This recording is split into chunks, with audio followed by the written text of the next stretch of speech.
As you may have seen from videos prior, Bakugan PRO is the Marvel vs. Capcom of trading card games. Broken, but fun and slightly easy to get into. You got your Pyro Serpenteases, your Howling Shell Bombs, your Might Max, your Chaos Refs, and even your low tiers.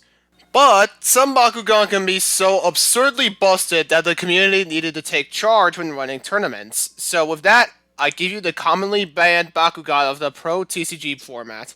And also to address the title, these Bakugan aren't banned in all competitive formats, just most. This segment is grouping two Bakugan together because they are commonly seen in the same decks. These Bakugan are the epic character cards of Aqua's Howlcore Ultra and Chaos Feral, both from Armored Elite. Aqua's Howlcore Ultra has a green fist and an orange shield with 700 B power and 1 damage. The effect reads when you attach a Bakugear card to this, draw 1.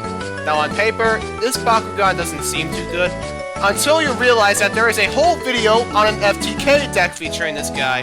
I won't explain much about why this is broken because said video already had that covered, but basically, this guy is the reason why Bakugear Energy Reduction Bakugors only apply to the next Bakugear you play on that Bakugan. Imagine being so BS that you basically contributed to a ruling change. I'll link the first turn KO video by Briar626 below. Chaos Feral has a magic shield and an orange shield with 400 B power and 3 damage with an effect that reads, when this opens, Bakugear cards cost 1 energy less to play for that turn. You basically know what you're getting into as soon as you read the effect. This version of Sleepy Howlcore doesn't use Darkfire defense because you aren't running Darkest, so how do you FTK? Glimmering Glaive. Glaive costs 4 energy to play and gives 400 B power to the equipped Bakugan, while allowing you to attach a Bakucore from the field to one of your Bakugan. Oh yeah, I forgot to mention, if you want this deck to work properly, you have to attach Glimmering Glaive on Howlcore. Glaive doesn't force you to attach the Bakucore onto your equipped Bakugan, and also nowadays there's a Super Fuel plus Song of Fire route into Aqua's Steam Strike, which gives 5 Frost Strike and Double Strike alongside the cores you added via Glimmering Glaive. It's a good thing I commonly see these decks in jail because the amount of routes this can go is absurd. Hell, there's even a Might of Sinuous route! Hey y'all, this is Raph. I forgot to put this in the script, but I also made my own take on the Sleepy Howlcore FTK with much less FTK potential. Screenshot it if you'd like, but I also have the files for Untap down below. The thing with the previous two Bakugan in the last segment was that both of them came in $30 sets. This guy, however, was not only a 5 Below exclusive, which means it was $5 on launch, but it was also very common at the time of release. Meet Pyrus Mythic Trino. Oh wait, wrong card, here's the right one. Trino has an orange shield and a green fist with 900 B power and 7 damage. The base stats are already good, but it not only gets 600 B on a green fist, but you can also add a core when you open on an orange shield. Okay, I need to slow down because I'm about to do some math here. Now add 900, 400, 150, and 600, and you're at 2050 B power and 9 damage. This dominates in Green Fist decks with Ebony, Fusion Brawler, and Holy Flame. Not to mention Pyrus, Ventus, and Chaos in general is a really good Green Fist faction combo since you also have access to Stoneblade, Mega Punch, Sword Barrage, and Twisting Inferno. And speaking of Sword Barrage, that can make Trino more viable for Might Mac than he already is, since it gives 8 damage for 2 energy when your Bakugan is holding a Green Fist. So Trino is banned for not only its potential in Green Fist decks, but also its base potential on 2 Bakugors. Even though it's weak to core removal, Pyrus gives you access to the best rerolls in the game in Super Fuel, Quick Fire, and if you want Rapid Fire, Energy Spear. Alright, Prisma Dragonoid isn't really that game-breaking, so I wonder why he keeps getting banned. Oh! Yeah, he can gain bonuses on every Bakucore in the game, alongside his base stats of 1000 B power and 1 damage, alongside his broken core lineup of a Magic Shield and a Fire Fist.